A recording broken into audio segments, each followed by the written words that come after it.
again and welcome back to English Today. And this is DVD 15 and the third DVD of your upper intermediate level. And in this DVD, we'll begin with another 2 episodes of our story, That's Life, followed by our special TV programs where we'll be talking about the option of working in retirement. And then our sports expert will tell us about sumo wrestling, fat and fast. Then in the grammar section, we'll learn how to use a grammatical form called the causative have, and also how to construct the past perfect tense. All right, so happy viewing.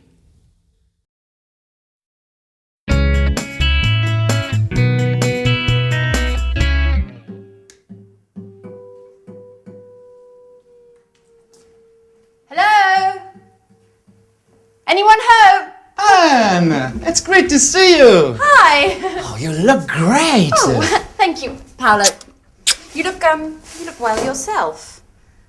And this house is so untidy and so dusty. I know. Let's give this place a good clean. The others will be here in a minute. Let's get started straight away.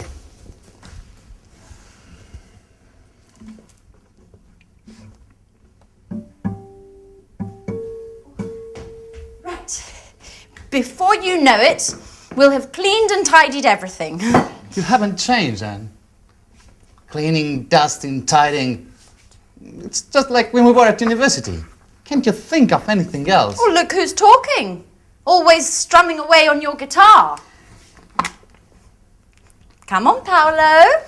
Don't be lazy. Ah. Come on, let's get started.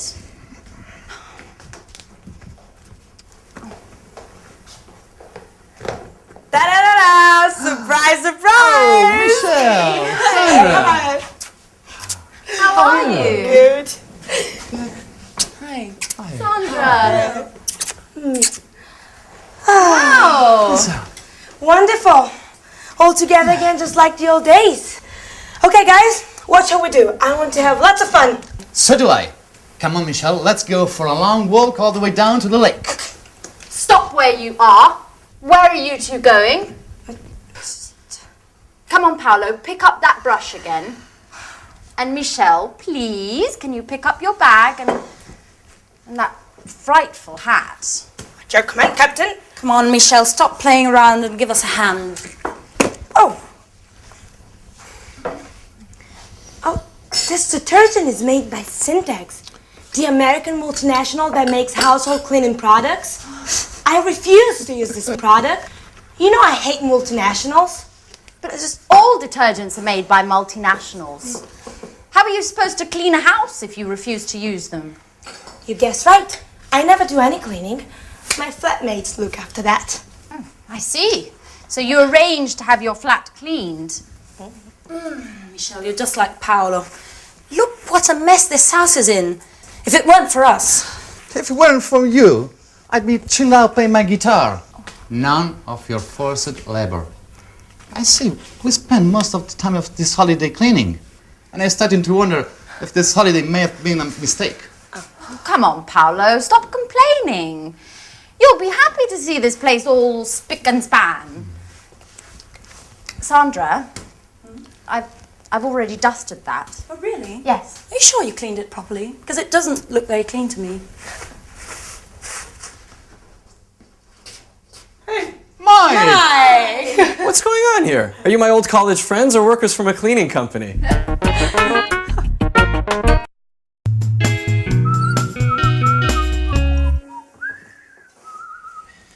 Come on, put away those brooms and detergents and let's toast the good old days. But Sarah's not here yet. That's odd. She should be here by now. She said she'd be here just after lunch. That's right. And she's the one who organized this reunion. Am I wrong? Or are you talking about me? Oh, Sarah, at last! Oh, don't get up. So, everybody ready for the toast? Yeah. Well, actually, I'm really tired. I need to lie down. Oh, Sarah, don't be a spoil sport. We have been waiting for you. Come on, ladies!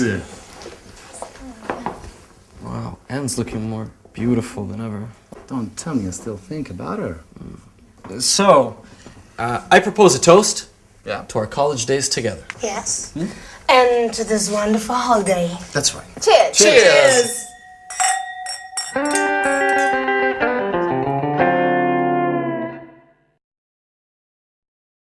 Hi again, and welcome back to your live TV program to learn some more English language. Now, in that last episode, Anne was quite surprised that Michelle doesn't clean her flat herself. In fact, she said, I see, so you arrange to have your flat cleaned. To have your flat cleaned. Now, that means that somebody else cleans the flat for Michelle. This is very interesting. Well, in fact, that's what I do too. I don't clean my flat myself. Somebody cleans it for me. So I have my flat cleaned every 2 weeks. Now, this is an interesting grammatical form because we use it when we talk about services. We talk about other people who offer us services. Let me give you another example. Hair. I don't cut my hair myself. It's too difficult. I can't do the back. So I go to the hairdressers, and that's a service. So I go to the hairdressers and they cut my hair. And I say, every month I have my hair cut.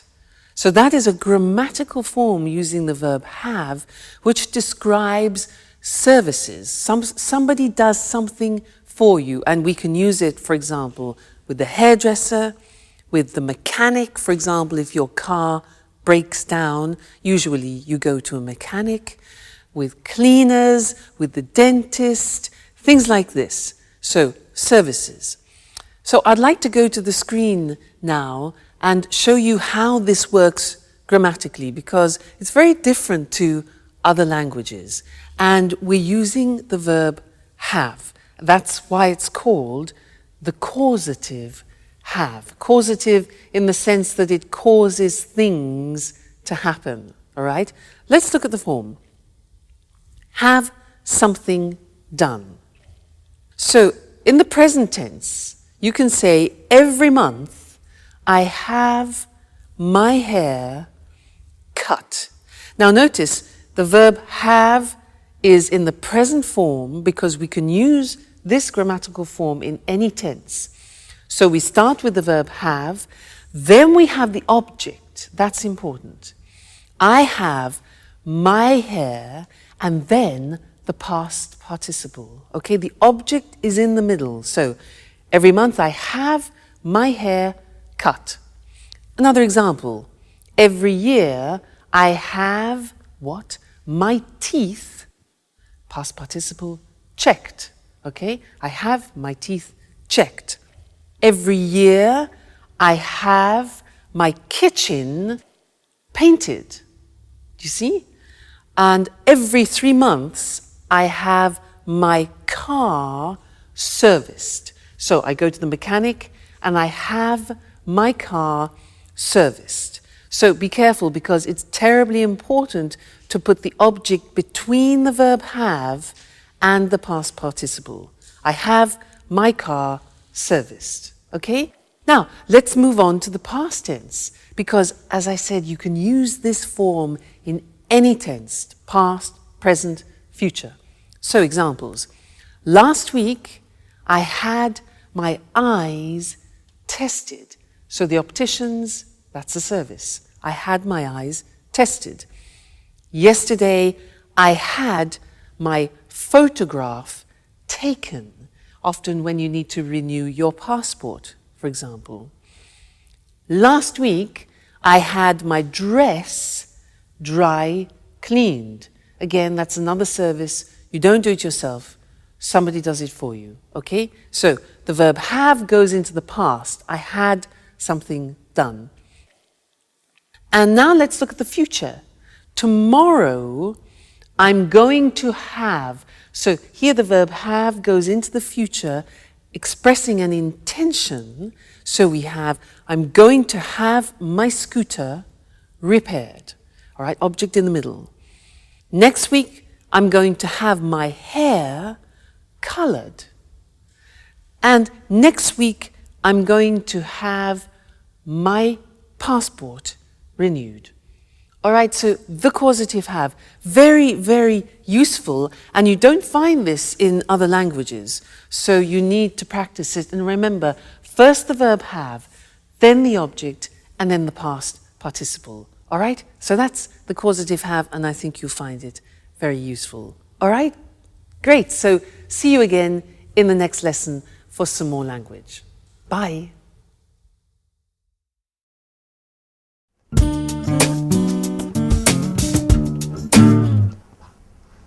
Life's hard for musicians, you know, Mike.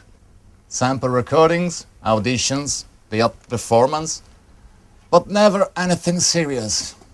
Always waiting for the big break. You know, Paolo, I think no one has understood your talent yet. You'll see.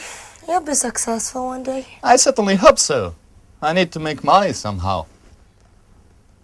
Why don't you get a job? Something, until you make it as a guitarist. What would I do? Working in a bank like you? No, that's not for me. It's not as if there are only banks to work in. There are other jobs you could do. I know. I worked in a supermarket last year. What was that like? Oh, well, adding up all the time. And the alarm clock at dawn. I did it for 3 months. Oh, no. Normal jobs are not for me. I am an artist. What are you talking about? About work. Oh, by the way, Sarah, how's your pub coming on? Just a minute, what was it called? Blue Moon? That's it. You do it on purpose, don't you? Making things worse. With that sarcastic tone of voice. You like making fun of me. You're horrible! But what did I say? What? Didn't you know? Sarah's pub burned down 2 years ago. The insurance hasn't paid. They say the fire wasn't an accident. Sarah's lost everything, including the sense of fun she used to have. Man, I really messed up. I didn't know that had happened. We spoke at Christmas, but she didn't say the pub burned down. You don't know what Sarah's like. She doesn't like to speak this thing. This experience has really changed her. And I think this holiday will be good for her. Hey, what's going on?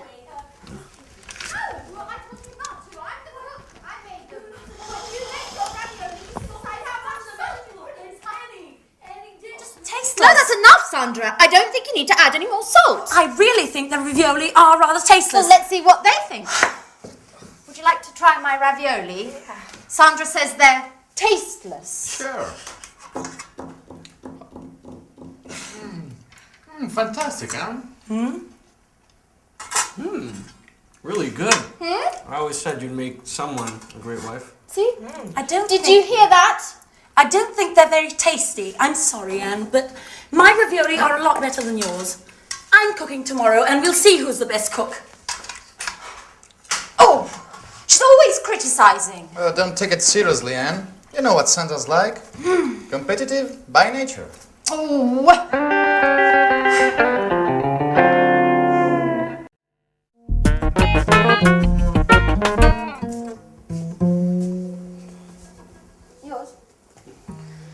Okay, guys, let's have a chat. Tell me what you've been doing since we last met. Well, Paolo and I were talking about our work and our hopes for the future. Work. Let's talk about something a bit more interesting. Romances, passionate love story, things like that. Well, you, for example, Anne, have you got a boyfriend? Me? Why me? I've got to go to the kitchen to check on the roast. Oh, come on, Anne. Don't be shy. Answer Michelle's question. Okay. Well, there is someone. But he's not my boyfriend. What does that mean? He's my flatmate. His name's Jack. And he's going out with a friend of mine called Sharon. But I still hope I have a chance. I really do like him. And I think about him all the time. Are you in love? Maybe. Yes. Yes, I think I am. Wow. I adore passion and tormented love stories. I've really got to go now and check on the roast. It'll be burning. Michelle, can you come and give me a hand? And then come and tell the others that dinner's ready.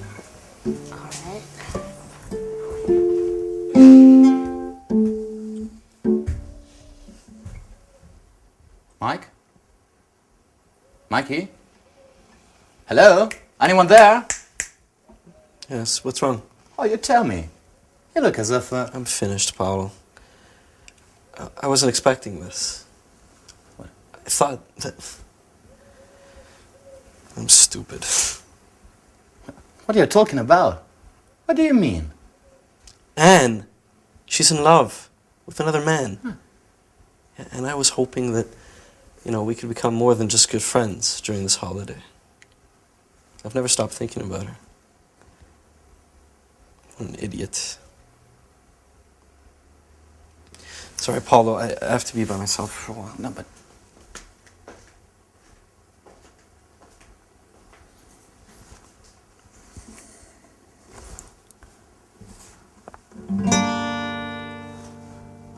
Beautiful girl with brown eyes. Oh, dusting up, dusting away.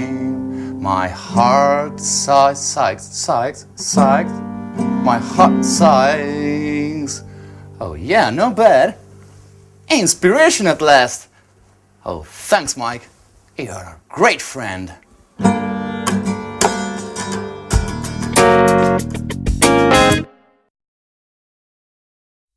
Hello again to you and welcome back.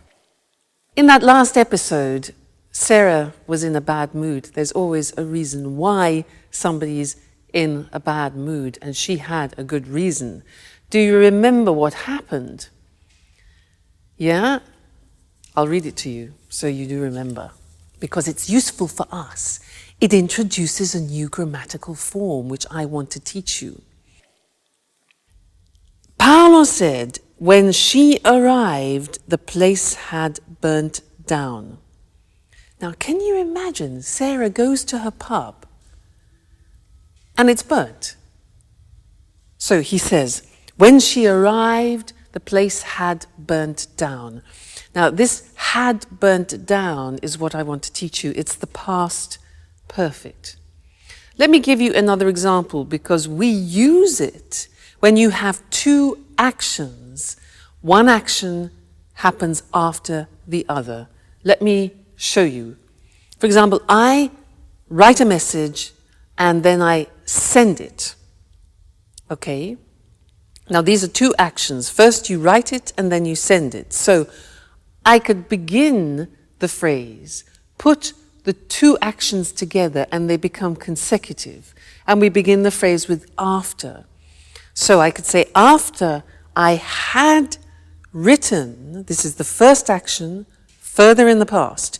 After I had written the message, ding, I sent it. The second phrase is in the simple past.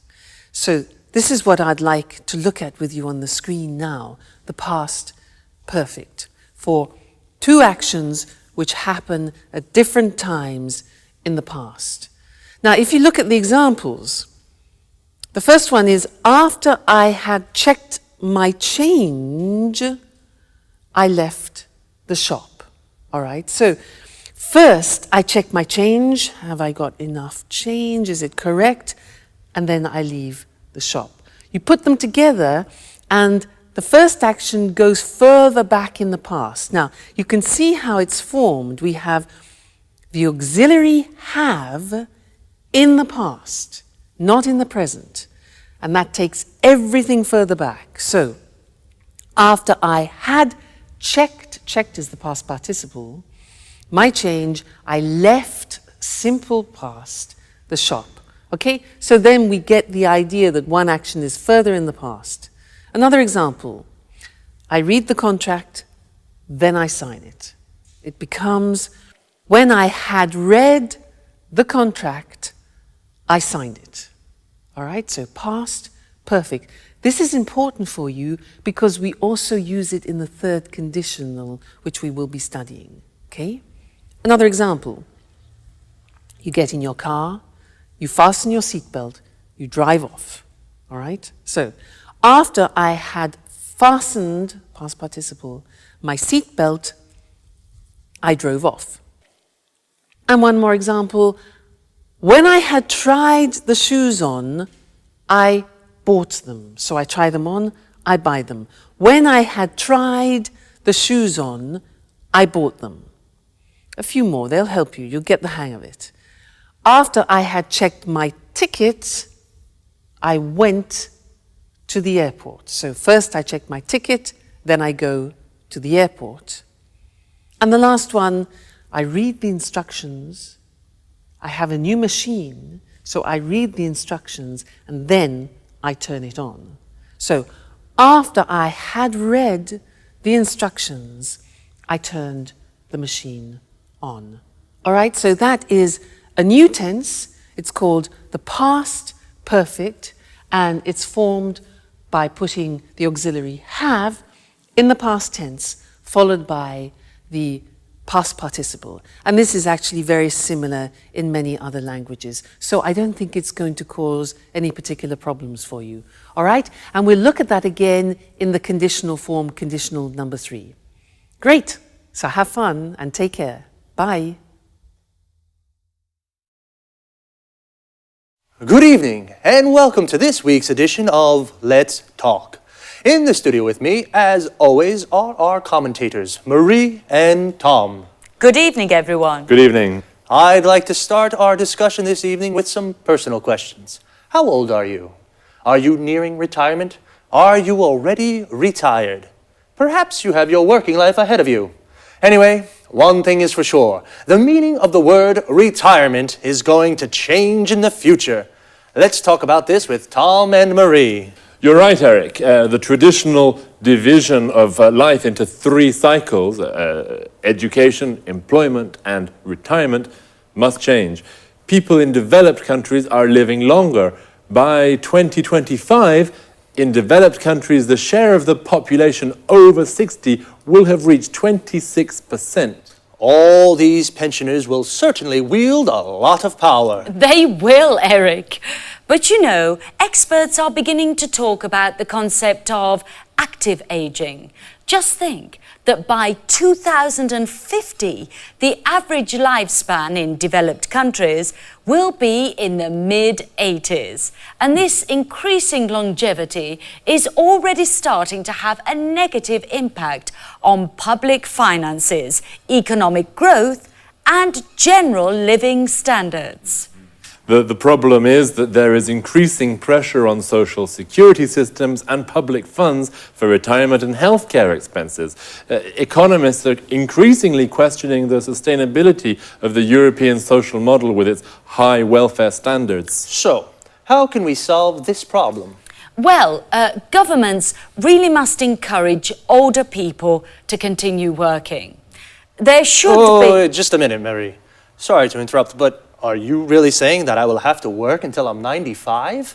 Well, not until 95, perhaps. But as I was saying, there should be programs for lifelong learning to help people learn up-to-date job skills as they get older. People about to retire should plan ahead and find some way of working, maybe a part-time job. Well, some American companies already have phased retirement programs. How do they work? Well, retired employees go to the company website where they can find project work for the company. This may last 2 days or 2 months, and the retired workers can manage their own time and work when and where they want. If they need some training to do the job, they can go to the company website and take a short course using the internet to learn what they have to do. In this way, retired people have more money and the companies can use the skills of their retired workers. Yes, more money, but less free time. I don't think I like the idea of having to work in my retirement.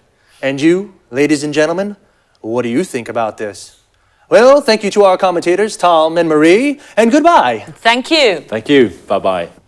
And goodbye to you, and see you again next week for another edition of Let's Talk. Well, today's discussion was about how retirement will change.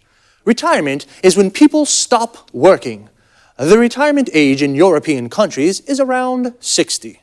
We say a person retires. To retire means to stop working. And a person who is retired is a person who has stopped working. They are called pensioners. A pensioner is a retired person who receives weekly or monthly payments from the state. The money a pensioner receives is called a pension. So why and how will things change in the future? The average lifespan is increasing. A lifespan is the length of a life. So people are living longer. We call this longevity. This increasing longevity is having a negative impact on public finances and living standards. Public finances are the money a government has to spend on its services. And living standards are what we call the general level of life in economic terms. There is more pressure on social security systems in Europe. A social security system of a country is the system of a country has to support the members of its society. For example, sick, unemployed, or retired people. Economists, these are economic experts, question the sustainability of the European social model. That is, the social security systems of European countries. The sustainability means the ability to continue doing something. Because welfare standards in Europe are high, welfare is the economic assistance a government provides for people in need. So, people need to plan ahead. To plan ahead is a phrasal verb. That means to make plans about something that will happen in the future. Well, that's all from me. Take care, and I'll see you next week for another edition of Let's Talk. Good afternoon, and welcome to this week's edition of Sports Special. With me in the studio is John Forbes, our sports expert. Hello, Eric, and good afternoon to all our sports fans. Well, John, which sports are you going to talk about today? I'd like to talk about sumo. Interesting. I must say I know something about the martial arts, karate and judo, but sumo? I know almost nothing. Those enormous guys, their unusual hairstyles, their colorful and rather unusual clothes. So, please tell us more. Well, Eric, you know sumo is a martial art too, and it's Japan's traditional national sport. In fact, it's one of the world's oldest sports. It was first mentioned in a Japanese book more than 1,000 years ago, but experts believe it might be much older. Really? More than 1,000 years old? Yes, and you know there are also ancient wall paintings showing the sport. Archaeologists think prehistoric man may have done sumo as a form of prayer to the gods for a good harvest. I think most people in the West watch these enormous wrestlers without appreciating these ancient traditions. That's right, Eric. Sumo isn't just a sport. It's more a way of life, and it's played an important role in Japan's cultural and religious history. In Japan, successful sumo wrestlers are looked up to as role models and heroes by many people. How does a sumo match work? Two men meet in a ring that is about 4.5 meters across. The aim of the game is to force your opponent out of the ring or make a part of his body, apart from the soles of his feet, touch the floor. A bout can last just a few seconds or as long as 3 minutes. Sumo wrestlers are very big, but they can move very quickly. Do you think I could be a sumo wrestler? Well, if you put on 100 kilos, maybe yes. Sumo wrestlers start their training when they're young boys. If they show promise, they go to live in a traditional Japanese house called a sumo stable. The young boys train a lot and look after the older wrestlers. They prepare their food and clean their rooms for them. Everyone in the sumo stable eats a lot. They eat lots of noodles, rice, fish, and chicken. The traditional dish is called chankanobi, and it's made with fish, meat, and vegetables. The wrestlers eat this with lots of rice and they drink lots of beer too. Then they go to sleep. So, that's how they put on so much weight. Yes, the secret is to eat a lot and then sleep. This helps the wrestlers put on weight. And the wrestlers' hairstyles, where do they come from? A good question, Eric. There are lots of different ranks for sumo wrestlers. The best wrestlers are in the top rank. The style of a wrestler's hair depends on his rank. All the hairstyles come from samurai traditions. Samurai were traditional soldiers in Japan. Interesting. I guess it's difficult for a sumo wrestler to find a girlfriend? Actually, it's not that difficult, Eric. Successful wrestlers usually go out with beautiful models or pop singers. Where can you see tournaments in Japan? There are 6 grand sumo tournaments called Basho every year. They take place during odd-numbered months like March or July. The Basho take place in Tokyo and Osaka, Nagoya and Fukuoka. Thanks, John, for a fascinating explanation of these rather mystifying sport. We found out a lot about sumo. Thanks, John. Goodbye. And goodbye to all our sports fans. See you next week for another edition of Sports Special. So, today we found out about a martial art called sumo. A martial art is an art of self-defense without using weapons, just your body. To find out about something means to learn new information. We found out that in Japan, sumo is more than just a sport, it's a way of life. People look up to sumo wrestlers. They are heroes. To look up to someone means to respect and admire them. A sumo wrestler is a man who practices sumo. Sumo wrestlers are very fat, and they have particular hairstyles. We found out that their hairstyle depends on their rank. Notice how we say depends on something. A rank is a position on a scale. The best wrestlers are in the top rank. And I was surprised to find out that sumo wrestlers go out with beautiful girls. To go out with someone means to have a romantic relationship with someone. What about you, ladies? Would you go out with a sumo wrestler? And you guys, would you put on 100 kilos to become a sumo wrestler? We say put on weight. This means become fatter. Actually, to put on so much weight, sumo wrestlers start training very young. If a boy shows promise, this means he shows ability at the sport. And what is the aim of the game? The aim is the objective. In football, the aim is to score a goal. In sumo, the aim is to force the opponent out of the ring. The opponent is the other person playing. The ring is the square platform where wrestlers and boxers fight. A wrestling or boxing match is called a bout. Sumo tournaments take place in odd number months. An odd number is a number that isn't divisible by 2. For example, 1, 3, 5, 7. 2, 4, 6, 8 are even numbers. An even number can be divided by 2. I have to leave you now, but see you here next week for another edition of Sports Special. Now let's watch the whole episode together. Watch the subtitles carefully because the language points that we studied together are highlighted. All right? Enjoy your viewing.